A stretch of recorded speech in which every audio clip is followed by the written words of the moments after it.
Hey, what's up? This is Ricardo at Parts People, and in this video, we'll outline the steps for completing a part replacement on your Dell PC. Visit our website and use this coupon for a 5% off discount.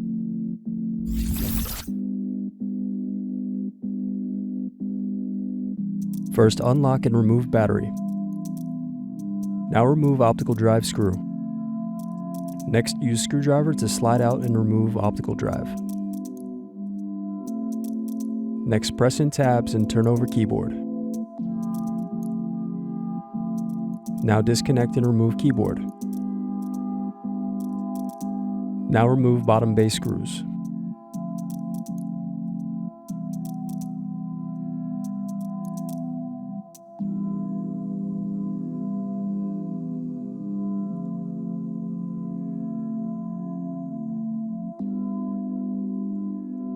Then disconnect palm rest cables.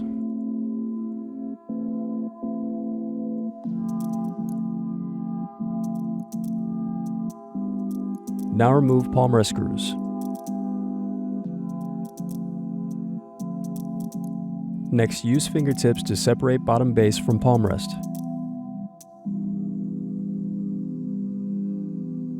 Then unscrew and remove power button circuit board.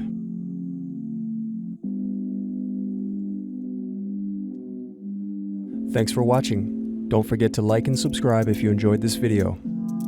And if you need more, check out this playlist to watch other tutorials for your laptop. You can also click here to find parts for your laptop at partspeople.com.